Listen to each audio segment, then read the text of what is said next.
Buenas noches, bienvenidos al Criminalista Nocturno.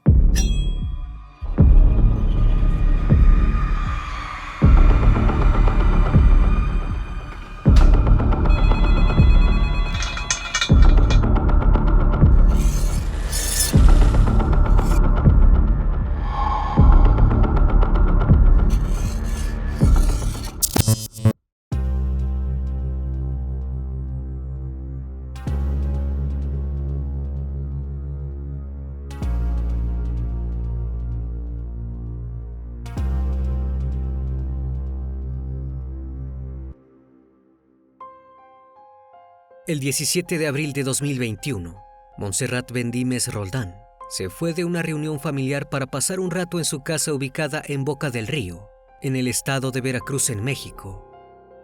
Antes de partir, le hizo una promesa a sus primos. Volvería a la noche para cenar junto a ellos. Se despidió de todos y salió junto a Marlon Botas, su novio, quien la había acompañado. Las horas pasaron y ningún familiar tuvo noticias de Montserrat, hasta que ya entrada la noche, su madre Cecilia recibió un extraño llamado. Quien se comunicaba con ella era Diana, la madre de Marlon. Le informó que su hija estaba internada en un hospital privado, pero que no era nada grave. No quiso dar más detalles y cortó el teléfono. Cuando los padres de Montserrat llegaron a la clínica, notaron que la mujer había excluido algunos datos. La joven de tan solo 20 años tenía varias fracturas en el cuello, el cráneo y los brazos, además de hematomas en distintas partes del cuerpo. Lo peor de todo era que se encontraba en estado de coma. El Criminalista Nocturno. Montserrat Bendímez Roldán nació en el municipio de Bocas del Río, en el estado de Veracruz, México. Se crió en el seno de una familia de clase media, junto a su hermana Leslie y sus padres Cecilia Roldán y Víctor Bendímez. Desde muy chica, mostró interés en el estudio, tenía excelentes notas y todos sus maestros la adoraban. También se destacaba en el deporte y era sumamente sociable. Estaba rodeada de gente que la quería. Para cuando estaba por terminar la secundaria, Montserrat ya tenía en claro qué quería ser, ingeniera en nanotecnología. Pero había un problema: la carrera solo podía estudiarse en la Ciudad de México. Sus padres consideraban que era un lugar peligroso, por lo cual la incitaron a ingresar en la Universidad del Valle de México, cuyo campus quedaba en Boca del Río. Así ellos podrían seguir viéndola con regularidad. La carrera allí era únicamente de ingeniería. Montserrat accedió y rápidamente se convirtió en una de las mejores alumnas. No obstante, mantenía intactos sus sueños. Su plan era conseguir una beca en una universidad de Alemania para poder estudiar la especialización que a ella realmente le interesaba. En el campus no solo hizo amigos y cosechó fama de buena estudiante, sino que también encontró el amor. Por primera vez en toda su vida, quedó completamente flechada de un muchacho. Su nombre era Marlon Botas Fuentes. El joven venía de una familia acaudalada. Era hijo de dos empresarios gastronómicos de la zona, los dueños de la cadena de tacos Rosso Asadero. Las diferencias de clase nunca fueron un problema. Montserrat y Marlon parecían tener una relación ideal. Pasaban mucho tiempo juntos, ya sea estudiando, paseando o sacándose fotografías. Ella se mostraba muy feliz con él. También se ganó el cariño de Jorge Botas y Diana Fuentes, sus suegros. Decían que la consideraban una hija más. Para la familia de Montserrat, Marlon era el novio perfecto. La cuidaba tanto como sus padres. Pero de un día para otro, esta situación cambió por completo. Para abril de 2021, Montserrat tenía ya 20 años y su vida no podía ser más perfecta. Llevaba 9 meses de relación con Marlon, durante los cuales no había tenido mayores problemas. El 17 de ese mismo mes, los dos jóvenes asistieron a un bautismo de la familia de Montserrat. Alrededor de las 5:30 de la tarde, volvieron a la casa de la joven, ubicada en el fraccionamiento Casas Tamsa de Boca del Río. Allí Montserrat dejaría algunas cosas personales para luego irse a cenar con sus primos, cosa que les había prometido durante la reunión. Pero una vez que estuvieron solos, Marlon comenzó a golpear brutalmente a Montserrat en la cabeza, el cuello y el brazo. Cuando la joven quedó inconsciente, Marlon llamó a sus padres y les pidió ayuda. No le avisó a nadie más. Jorge y Diana acudieron rápidamente al domicilio, donde vieron a Montserrat gravemente herida. Le dijeron a Marlon que no se preocupara, que ellos la llevarían a un hospital.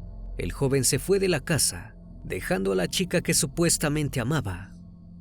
Los dos adultos trasladaron a Montserrat a un hospital privado de la zona. Luego notificaron a sus padres que la habían dejado allí, pero les aseguraron que no era nada grave. Una vez que Cecilia y Víctor llegaron a la clínica, recibieron la peor de las noticias. Su hija estaba inconsciente y en estado crítico. Lo primero que pensaron fue que probablemente habían sufrido un accidente de auto, pero los médicos no tardaron en despejar aquella incógnita. Les dijeron que la joven tenía varias fracturas en el cuello, el cráneo y los brazos, además de hematomas en distintas partes del cuerpo.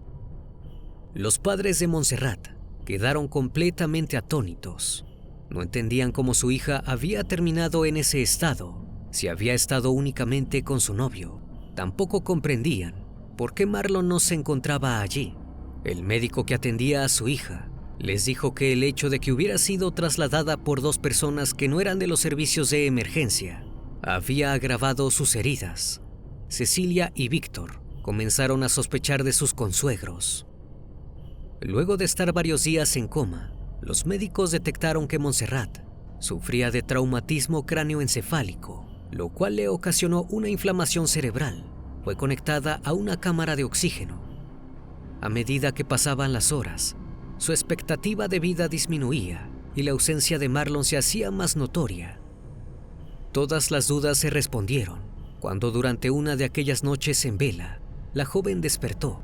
Lo único que alcanzó a susurrarle a su madre fue que era Marlon quien la había dejado en ese estado. La situación era terrible, pero evidente. Marlon no había ido a cuidar a Montserrat porque se había dado a la fuga.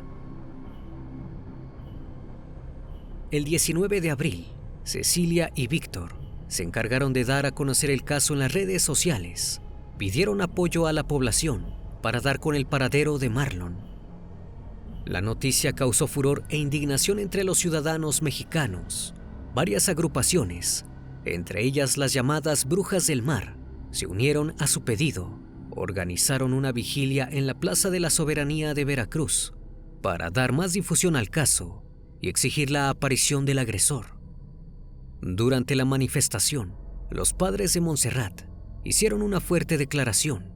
Estaban seguros de que Marlon ya no se encontraba en el país porque sus padres lo habían ayudado a fugarse.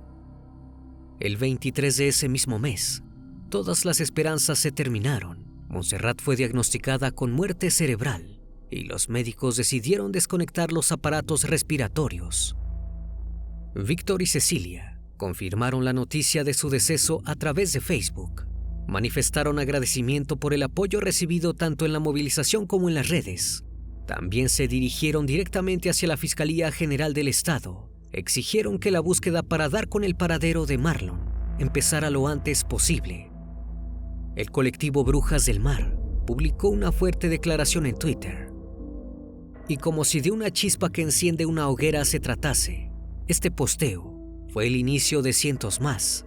Se viralizaron fotografías del sujeto para que quien lo hubiese visto pudiera comunicarse con los padres de Montserrat. Ese mismo día, cientos de personas se dirigieron hacia diversos puntos de la zona de Boca del Río para exigir justicia. Uno de los puntos de protesta fue la taquería de los padres de Marlon, ubicada en Plaza Veleros. Para el sábado 24, el caso de Montserrat ya era el tema principal de todos los medios y de lo único que hablaba la mitad de la población. El Comité de Ética de la Universidad del Valle de México lanzó un comunicado donde daba a conocer que Marlon sería suspendido por el crimen que había cometido.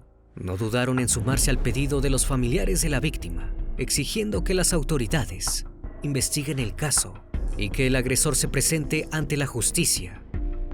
Luego de casi una semana de completo silencio, el 26 de abril, Cuitláhuac García Jiménez, gobernador de Veracruz, dio su primera declaración. Aseguró que el caso de Montserrat no quedaría impune. También mencionó que la Fiscalía General del Estado ya se encontraba intentando dar con el paradero de Marlon. El martes 27, Leslie publicó un texto en su cuenta de Twitter. En el mismo, acusó a los padres de Marlon de ser cómplices del asesinato de su hermana, ya que le habían negado la atención inmediata de primeros auxilios. La indignación para con la familia Botas creció aún más. Esa misma tarde, un grupo de mujeres pintó la fachada del salón de fiestas Yamatos, propiedad de los padres de Marlon. Para fines de ese mes, el joven ya era señalado directamente por el delito de homicidio en la carpeta de investigación. El 1 de mayo, la Fiscalía del Estado y la Policía Ministerial acudieron a la casa de la familia Botas, ubicada en el fraccionamiento La Tampiquera. Llevaban consigo una orden de cateo. Jorge los dejó pasar, totalmente tranquilo. Buscaron por toda la propiedad, pero no había rastros de Marlon. Estaba claro que llevaba semanas sin vivir allí. Durante 2 horas, recorrieron todos y cada uno de los rincones de la casa.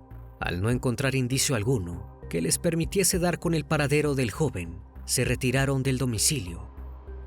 Cuando las fotografías del cateo se hicieron públicas, las redes sociales volvieron a estallar en contra de la familia Botas. Todos notaron cómo Jorge sonreía mientras los policías inspeccionaban su hogar. Comenzaron a señalarlo como cómplice y a exigir que fuera arrestado. Ese mismo día, cientos de manifestantes marcharon por el Boulevard Manuel Ávila Camacho, a la altura del Hotel Punta Azul, para exigir justicia por el crimen de Montserrat.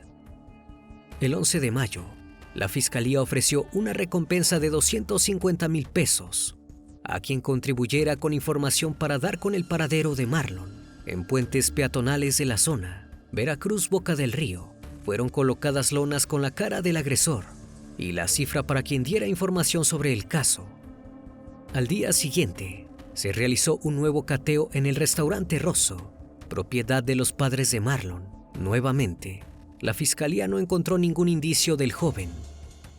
Más tarde realizaron otro cateo en una vivienda ubicada en la colonia 1 de Mayo Sur, un domicilio fiscal de la empresa Vereagua, la cual también pertenecía a la familia Botas. Había pasado casi un mes desde el suceso y todavía no había ni siquiera una pista de dónde se encontraba Marlon. Cecilia publicó un texto dirigido a Diana, en el cual le aseguraba que su hijo no podría esconderse para siempre. La presión del pueblo hacia las autoridades aumentaba cada día. El 16 de mayo las calles volvieron a llenarse de manifestantes para exigir la aparición del probable responsable. Incluso se sumaron famosos al reclamo, compartiendo imágenes en sus redes sociales, donde se podía ver el rostro de Marlon. Se hizo viral el hashtag Justicia para Monse. Los siguientes meses, todo fue angustia y desolación. No obstante, la militancia siguió intacta. Se creó la cuenta de Instagram, Justicia por Monse, en la cual familiares de la joven compartían textos sobre ella. La describían como una chica divertida e inteligente, que amaba con todo su corazón a quienes la rodeaban. A finales de ese mismo año, llegó el primer atisbo de esperanza. El 5 de noviembre, Diana y Jorge fueron detenidos por su presunta participación en la fuga de Marlon y acusados por el delito de supuesta complicidad en el caso. El juez de control dictaminó la prisión preventiva para ambos. Los trasladaron a los penales de Tuxpan y Coatzacoalcos. Fueron recluidos por separado, con el objetivo de impedir que hubiera algún contacto entre ellos. Incluso estando en la cárcel, se negaron a colaborar en la búsqueda de su hijo. Así fue como durante un año entero no hubo noticias del sujeto. En marzo de 2022, la bancada del Partido Revolucionario Institucional presentó públicamente la Ley Monse en el Congreso de Veracruz. La misma buscaba modificar el Código Penal de ese estado para sancionar a todos quienes encubrieran a un hombre acusado del delito de feminicidio, independientemente de la relación parental.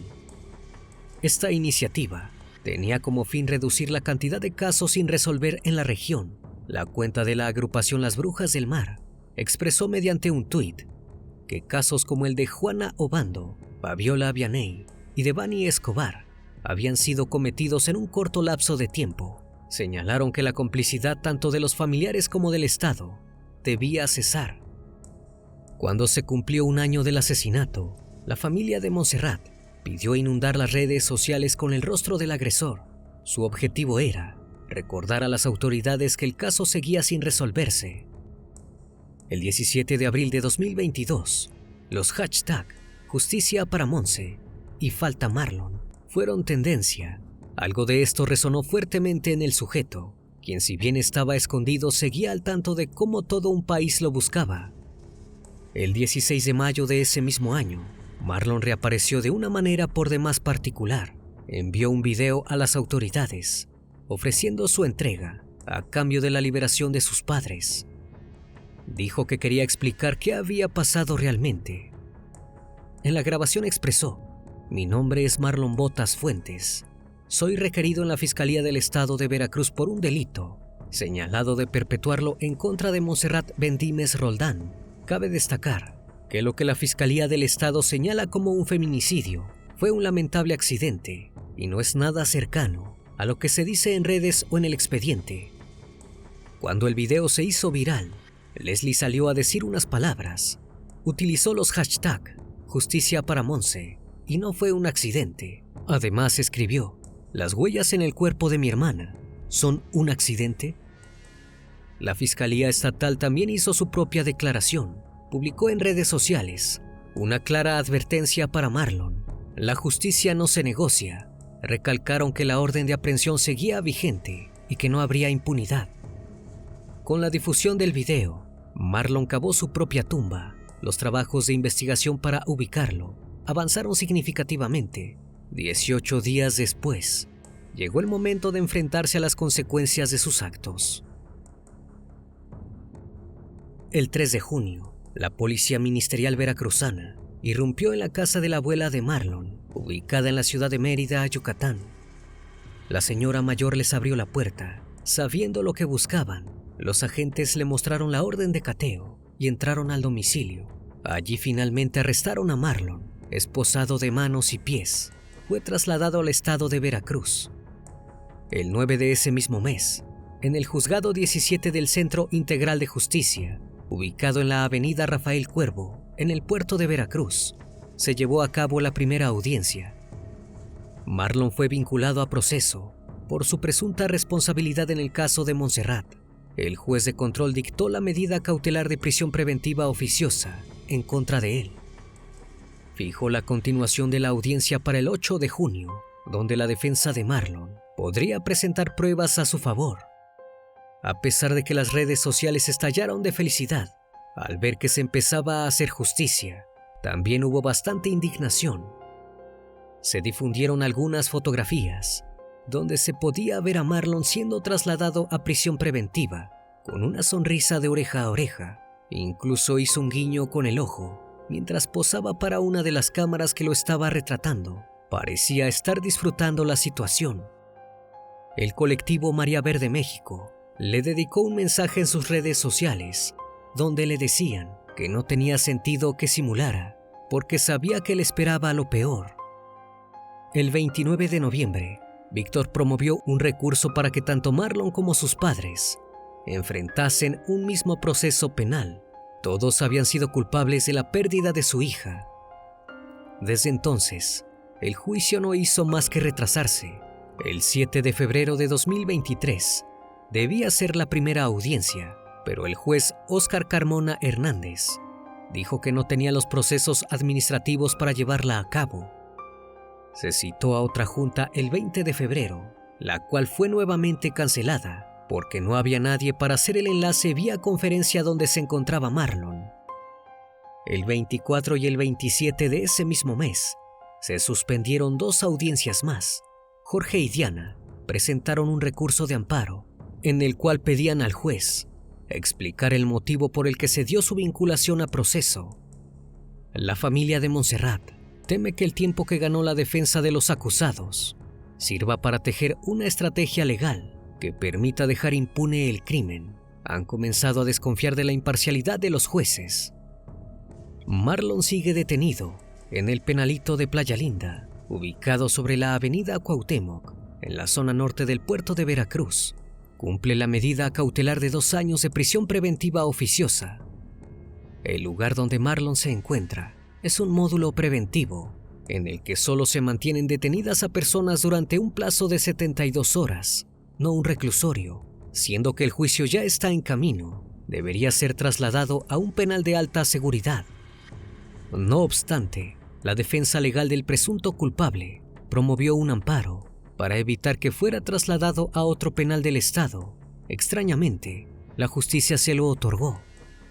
Al día de hoy, el proceso penal que Marlon enfrenta por el delito en agravio de Montserrat Bendímez Roldán se encuentra en la primera etapa de la segunda fase del juicio, es decir, en la parte de la investigación complementaria.